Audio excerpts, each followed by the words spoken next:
Le diadème de la sorcière Julia.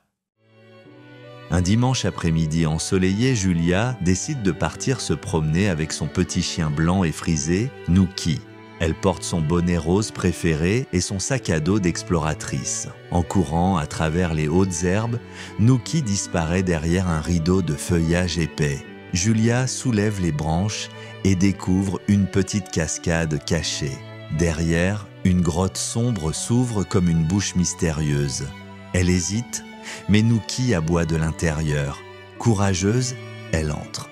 Au centre de la grotte, un rocher rond brille doucement. Posé dessus, un ancien diadème en argent, finement ciselé, décoré d'un gros cristal violet. Julia tend la main attirée comme par un aimant et le pose sur sa tête. Dès que le diadème touche ses cheveux, une lumière douce et dorée jaillit autour d'elle. Des lucioles magiques dansent en rond. Les murs de la grotte brillent et le sol vibre légèrement sous ses pieds.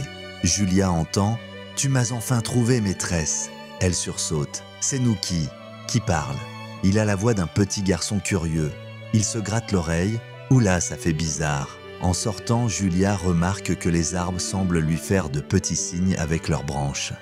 Des fleurs se penchent doucement vers elle, le vent lui murmure « Bienvenue, héritière !» De retour chez elle, un vieux livre rangé dans le grenier flotte tout seul jusqu'à elle. Il s'ouvre dans les airs et dit d'une voix grave « Tu portes le diadème de Julia, sorcière protectrice des forêts. Tu es désormais la gardienne. » Dans la salle de bain, son miroir lui fait un clin d'œil. « Ça faisait longtemps qu'on n'avait pas eu une petite sorcière ici. » Julia rit. Même sa brosse à cheveux la salue. Le livre lui enseigne 3 petits sorts. Faire pousser des marguerites dans ses chaussures. Faire chanter les oiseaux en rythme. Transformer un petit nuage en cœur rose. Julia s'entraîne dans son jardin sous les yeux émerveillés de Nookie. En récitant un mot magique, une cape violette étoilée apparaît sur ses épaules. Elle flotte doucement derrière elle. Elle est douce comme une plume et la serre comme un câlin. Julia rit aux éclats. Le soir même, 3 créatures apparaissent dans une flamme verte dans sa chambre. Tilo, la chouette à lunettes, Luna, la luciole géante, et Poco, le petit renard bleu. Ils lui annoncent qu'elle doit reprendre la mission de Julia, faire refleurir la forêt rose. Julia apprend que sans le sort annuel, la forêt rose, un lieu magique, se meurt.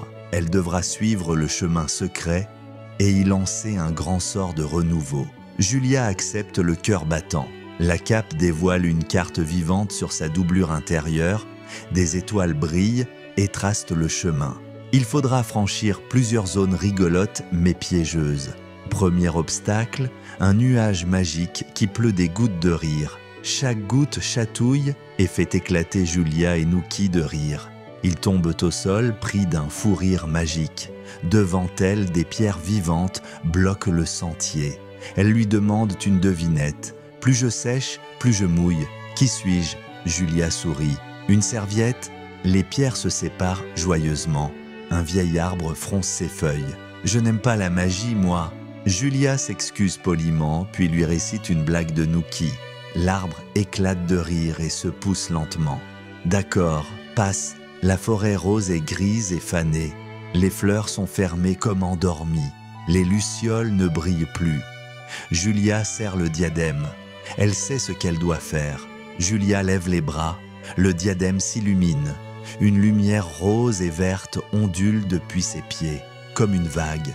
Partout où elle passe, les fleurs s'ouvrent, les couleurs reviennent, et les chants magiques reprennent. Les animaux accourent, dansent, chantent, les champignons font la farandole, les oiseaux lancent des pétales en l'air. Les 3 créatures réapparaissent. Tu as redonné vie à la forêt, Julia. Bravo!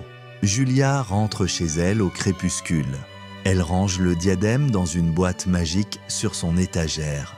Mais dès qu'elle entend une feuille l'appeler dans le vent, elle sait, elle est prête à recommencer.